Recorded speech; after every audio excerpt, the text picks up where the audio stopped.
Muito bom dia para todos, para todos. Antes da nossa reunião, vamos fazer a nossa prece inicial. Gostaria de convidá-los neste momento para, elevando nosso pensamento ao alto, busquemos mentalizar a figura de nosso Mestre Jesus, dos amigos espirituais, dirigentes desta casa de oração, a quem pedimos o concurso fraterno para abençoar as atividades desta manhã, a todos os frequentadores dos dois planos da vida, que o Senhor nos abençoe, nos proteja e nos conserve em paz. Muito obrigado.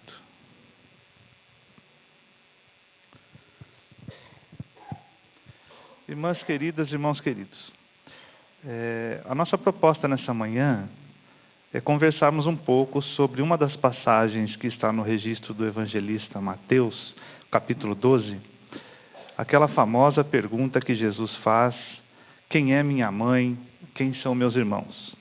Uma pergunta algo desconcertante e que nós pretendemos atrasar os nossos relógios em 2000 anos, voltar àquele tempo, tentar entender o contexto onde surgiu essa pergunta do Cristo, por que ele fez essa pergunta, e dali extrair os ensinos espirituais que nos ajudem a adaptar essa realidade, ou esses ensinos, para a nossa realidade. Então, o registro do evangelista Mateus, no capítulo 12, ele começa falando que Jesus caminhava num campo numa plantação de milho, e os discípulos sentiram fome. E alguns começaram a colher algumas espigas de milho para saciar sua fome. Naquele tempo, a lei de Israel não tinha problema algum de a pessoa surrupiar algumas espigas, desde que fizesse isso para saciar sua fome. O que não podia, a pessoa levar uma sacola, colher espigas e levar embora para vender ou fazer outra coisa. Mas matar a própria fome não tinha problema algum. Nenhum produtor se incomodava com essa questão.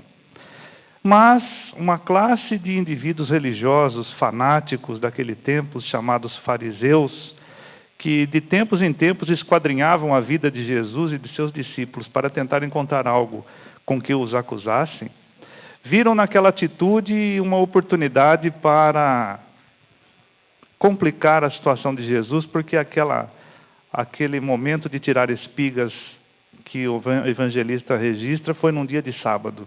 E o sábado, chamado Shabat judaico, tinha sérias prescrições quanto a tudo que se fizesse que não fosse consagrar a vida a Deus naquele dia. E colher espigas, de alguma maneira, era um tipo de trabalho.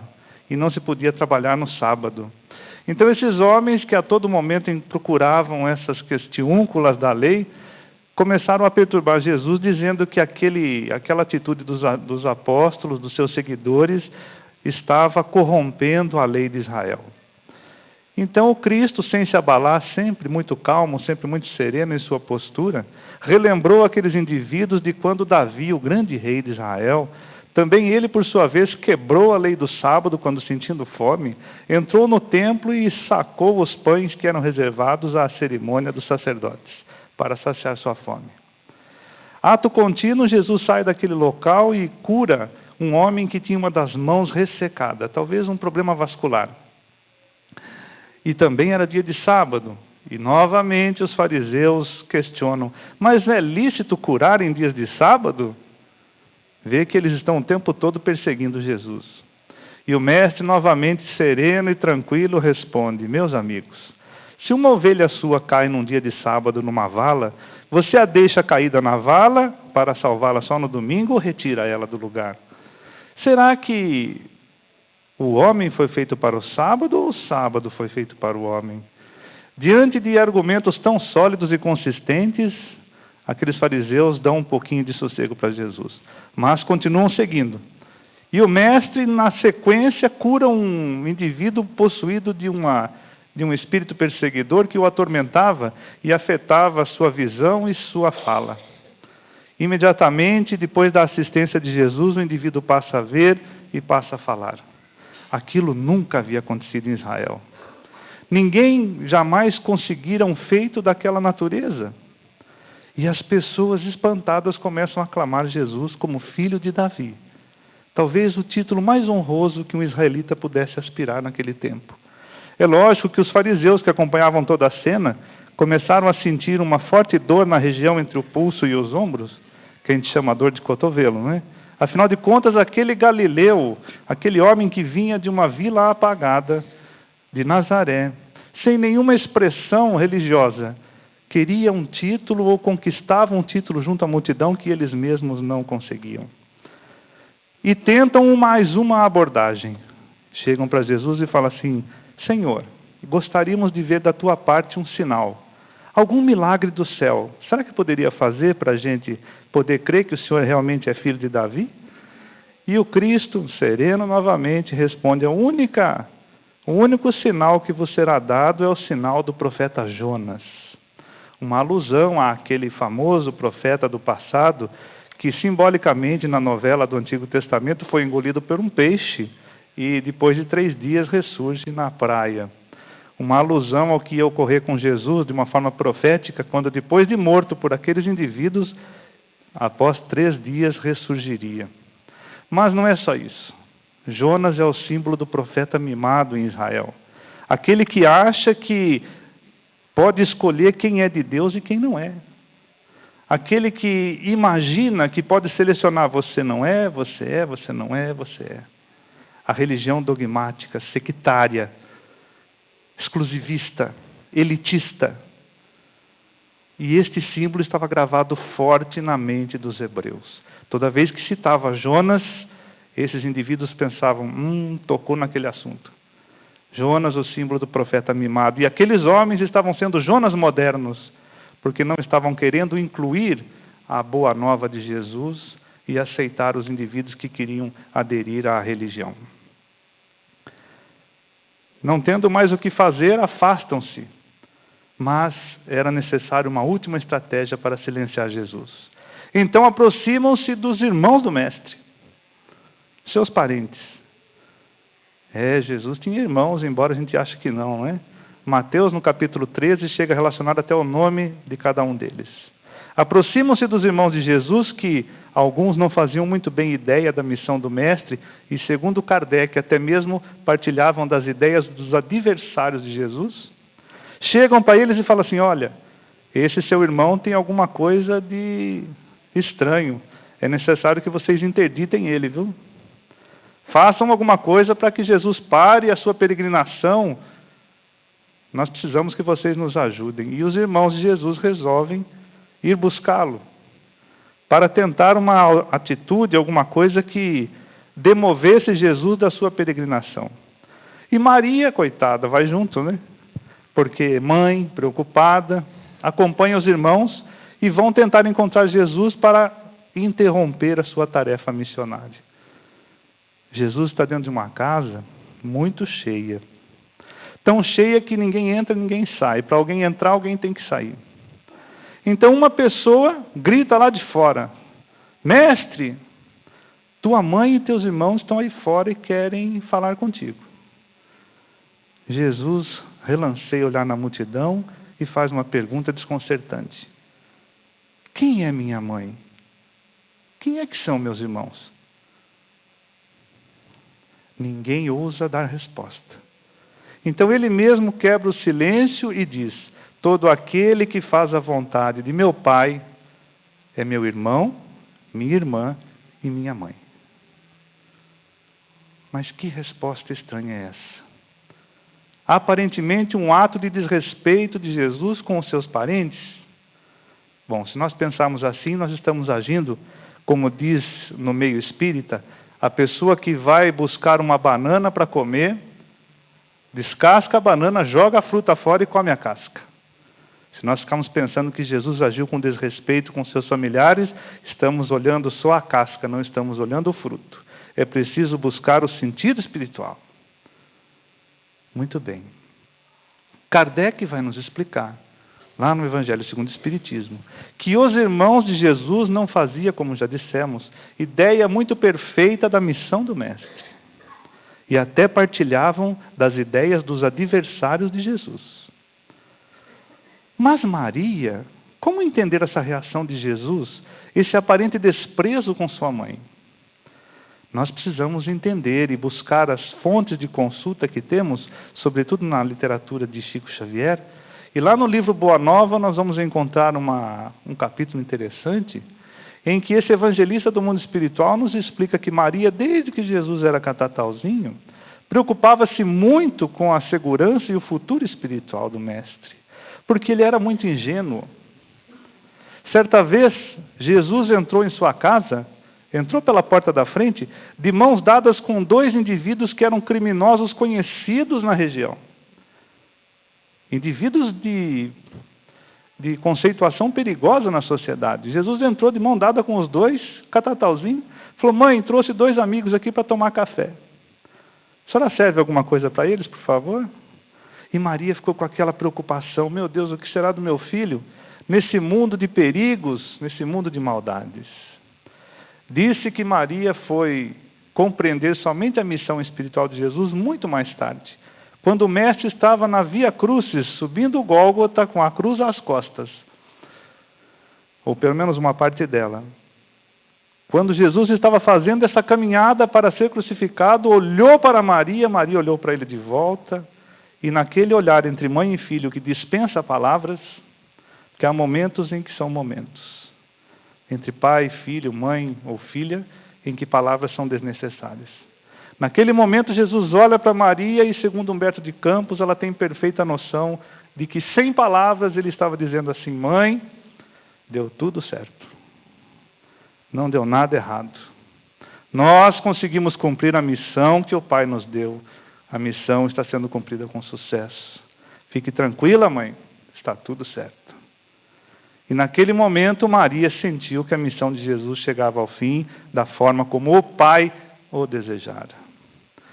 Depois que Jesus desencarnou, Maria foi residir numa região chamada Bataneia, provavelmente por causa dos laços de parentesco com os familiares de José.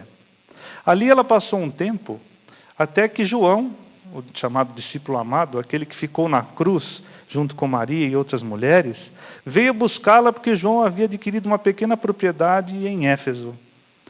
E disse: mãe, venha morar comigo em Éfeso. Vamos lá recordar os tempos sagrados da missão de Jesus. Vamos relembrar os seus ensinos, vamos atender as pessoas que sofrem, vamos espalhar a boa nova. Venha comigo, Maria. Venha viver em Éfeso. E Maria aceitou o convite. Mudaram-se para Éfeso, e ali eles viviam entre o atendimento aos necessitados, o consolo aos sofredores. Só que a tarefa do cristianismo começou a ganhar vulto de forma tão expressiva que João praticamente não ficava em casa. Passava os seus dias viajando, pregando, trabalhando, e Maria ficava quase todo o tempo sozinha. Mas não desanimava na sua tarefa de atender e consolar as pessoas. Todos que chegavam sofrendo ou desanimados, Maria gostava de dizer uma frase assim: isso, meu filho, também passa. Isso também passa. Até que um dia, Maria atendeu um portador de hanseníase, um indivíduo com a epiderme toda assinalada pela doença, e com o seu carinho de mãe, com o seu atendimento, com o seu amor, aliviou as dores daquele enfermo. E ele, em forma de gratidão, exclamou: Senhora, sois a mãe do nosso Senhor e nossa Mãe Santíssima. E aí, a partir desse momento, a casa em Éfeso ficou conhecida como a Casa da Santíssima. Mas aproximava-se os dias de Maria deixar a terra, de desencarnar. E então, numa bela tarde, um visitante inesperado, diferente de todos os que antes vinham pedir socorro, na aparência de um moribundo, vestido muito simples, pediu acesso à residência de Maria, pediu para conversar, ela o atendeu como fazia com todos. Mas diferente de todos os demais, esse, ao invés de pedir consolo, confortava o coração de Maria. Até que em dado momento, ele estendendo as mãos para ela, descobriu o manto e ela pôde ver o sinal da crucificação nos seus pulsos. Era o Cristo que se materializava ali na casinha humilde de Éfeso. E veio dizer assim: Mãe, eu vim fazer um pedido para a senhora. Meu pai quer que a senhora seja a rainha dos anjos no meu reino. Vem comigo. Será que Jesus não tinha ternura por Maria? Como é que nós podemos imaginar que aquela pergunta, quem é minha mãe, foi um ato de desrespeito com Maria? Jesus a amava profundamente. Acontece que o mestre não podia perder a oportunidade do ensino quando aquele indivíduo chegou perguntando ou dizendo que os parentes de Jesus estavam ali. E Kardec explica que o mestre, que nunca perdia uma oportunidade de ensinar, aproveitou a chegada dos parentes para fazer a separação entre a parentela corporal e a parentela espiritual. Nós somos ligados aos nossos familiares pelos laços de sangue. Essa é a parentela corporal.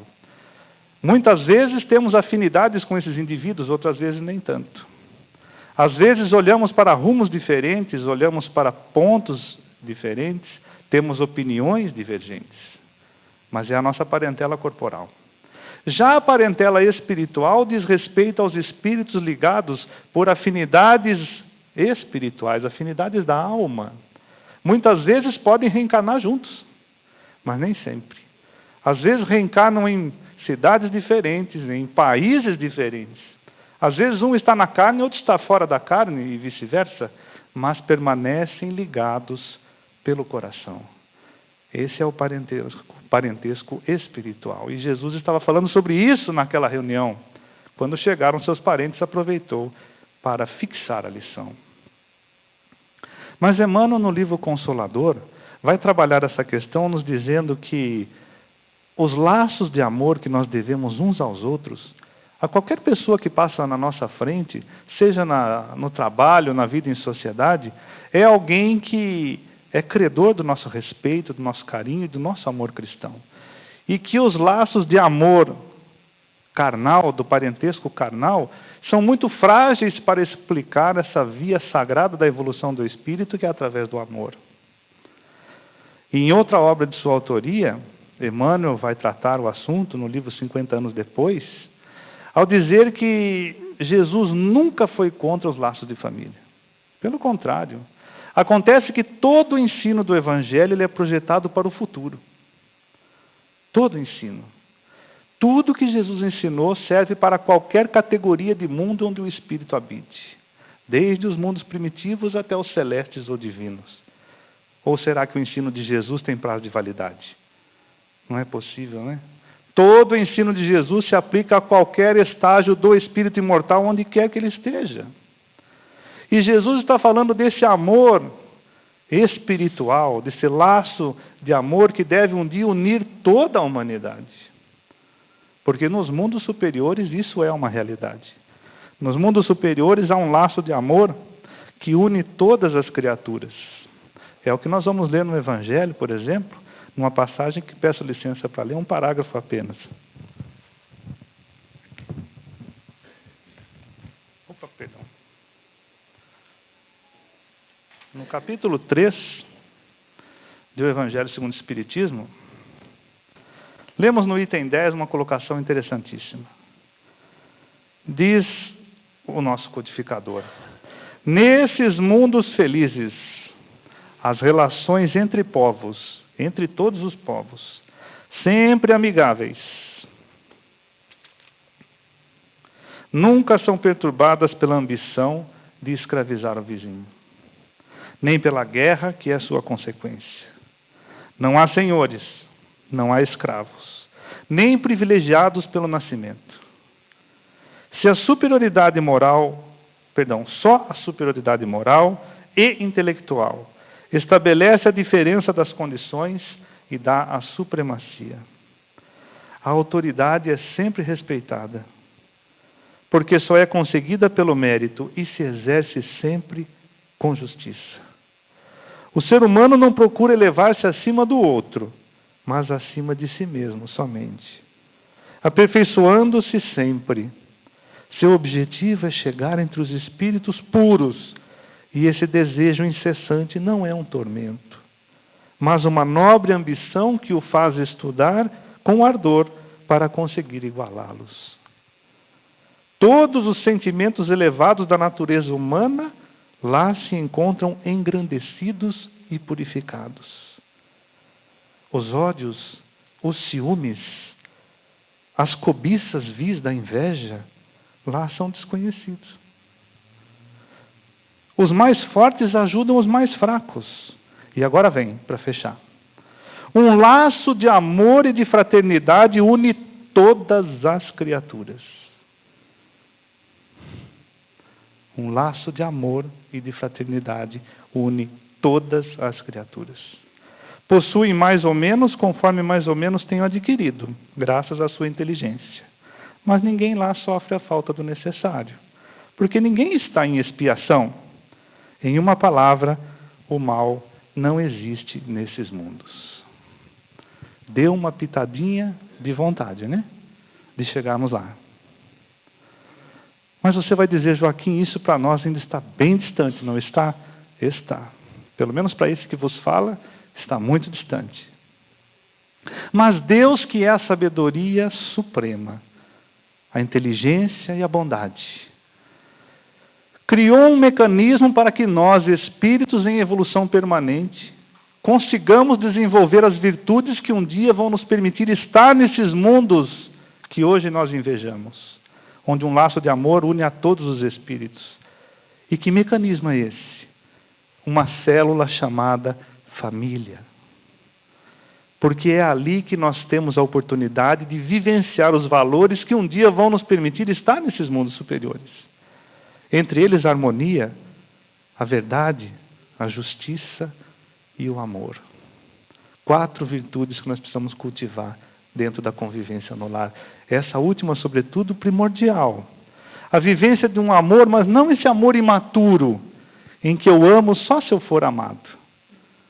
Não, nós temos que buscar esse amor amadurecido, em que eu sou amado porque eu amo.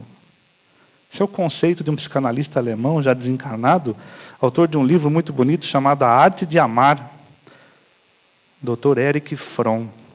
Ele diz que o amor deve se resumir num pilar de três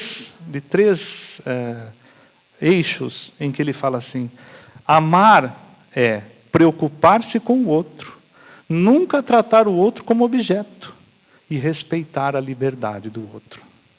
Isso é amar. Preocupar-se com o outro, respeitar sua liberdade e nunca tratá-lo como objeto. E é ali dentro de casa que nós temos a possibilidade de exercitar esses valores. É ali que a gente vai ganhar a partida. Porque amar as pessoas fora de casa é fácil. Ter ternura por alguém que nos pede alguma contribuição na rua ou alguém no trabalho é fácil. A gente talvez nunca mais vai ver essa pessoa. Mas dentro de casa nos cobram moedas de compreensão todos os dias. E Emmanuel vai dizer, em uma de suas obras, que é ali entre as 4 paredes de uma casa que nos isolam dos aplausos públicos que Deus experimenta o valor da nossa emotividade, os nossos valores emocionais, e se nós já estamos aplicando as lições que nós gostamos de falar para os outros. É ali que ele testa. É ali que a gente ganha a partida. É ali que nós precisamos exercitar esse amor, às vezes imaturo, e que precisa ir amadurecendo. Na preocupação com o outro, no respeito com ele, e em não tratando-o como um objeto. Mas não é só o amor que nós podemos exercitar em casa. Existe uma outra virtude extremamente importante, que talvez seja responsável pela maioria do sofrimento da sociedade, que é a falta da educação. Os valores da educação.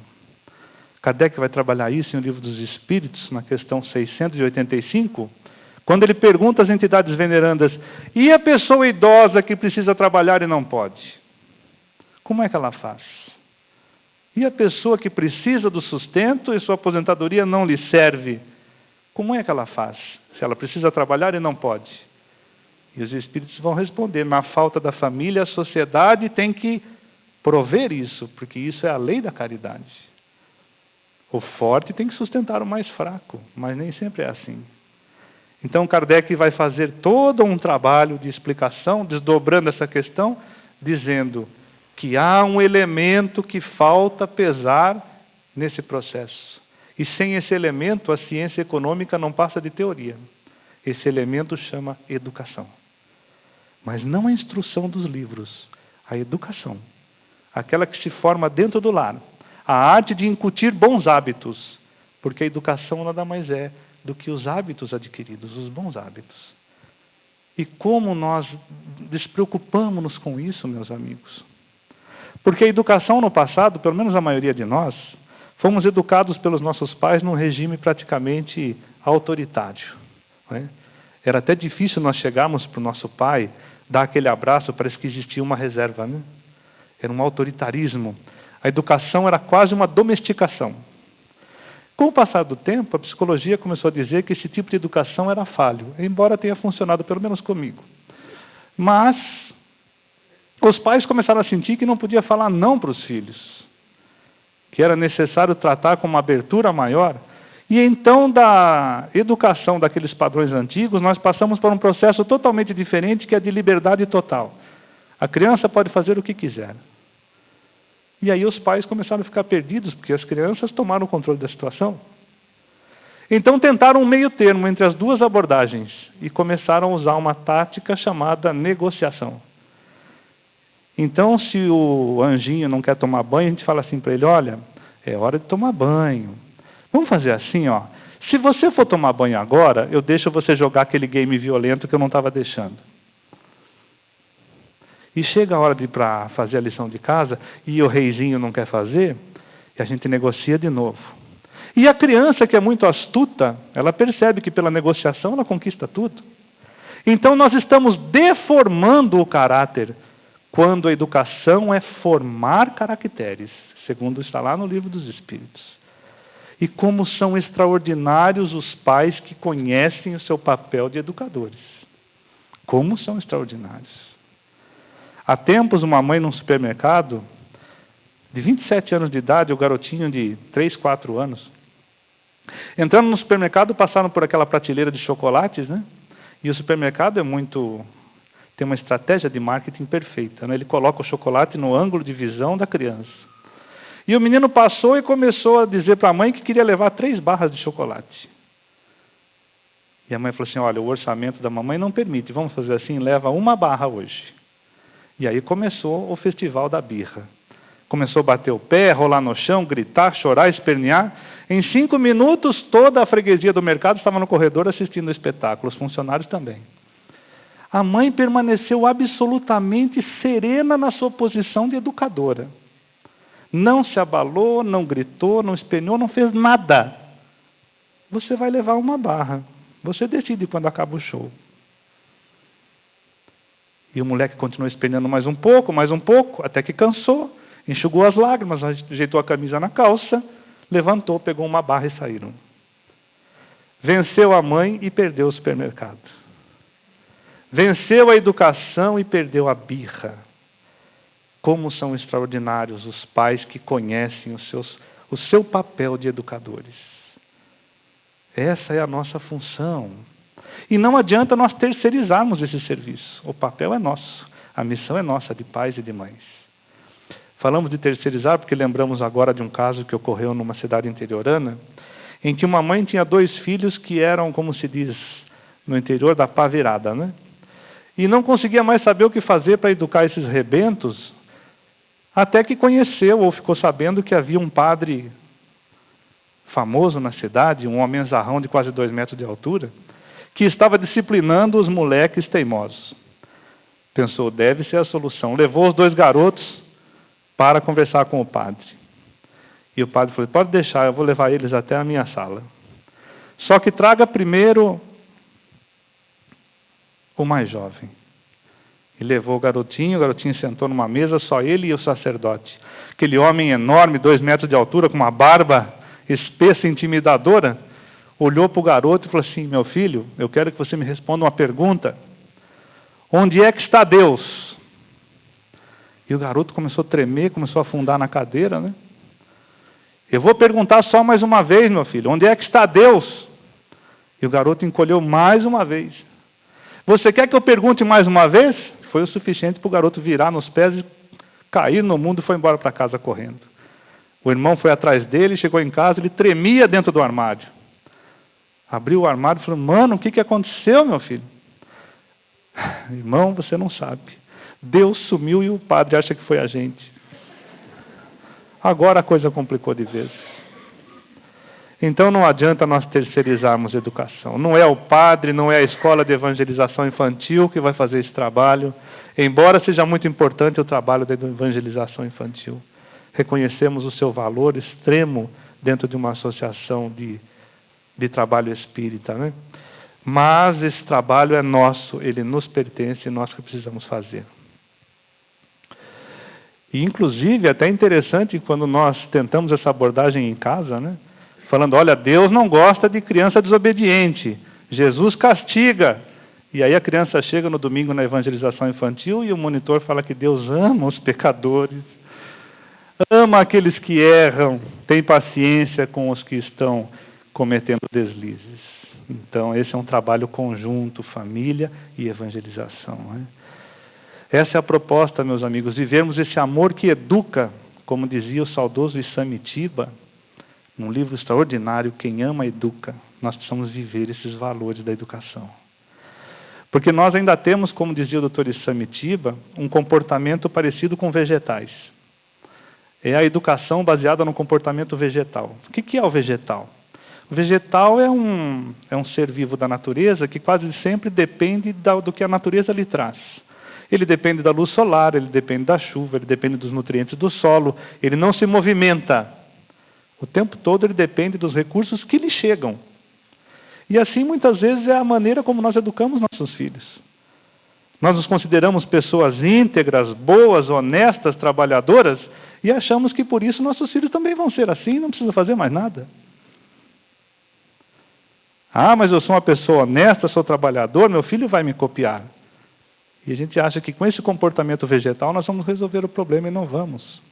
Divaldo Franco contou uma experiência que ele teve na Europa, quando, peregrinando por um círculo de palestras, ele hospedou-se numa casa de um casal europeu, extremamente rico financeiramente, e com 2 filhos adolescentes. E o Divaldo percebeu que os 2 garotos quase nunca iam aos eventos, só os pais iam. E um dia, entrando na casa para hospedar-se, para dormir, Divaldo cruzou nos corredores da mansão com um dos jovens, e era noite, mas o rapazinho com óculos escuros atravessava o corredor. Divaldo, profundo conhecedor da natureza humana, estendeu a mão e lhe disse, boa noite, sou Divaldo Franco. Pegou na mão do rapaz e sentiu a mão gelada. E já raciocinou, óculos escuros escondendo a dilatação dos olhos, e mão fria de quem consome drogas. Procurou alertar os pais. Olha, eu tenho uma suspeita de que o rapazinho está se envolvendo com substâncias ilícitas. Dê uma investigada. O pai teve uma reação que faltou agredir o Divaldo.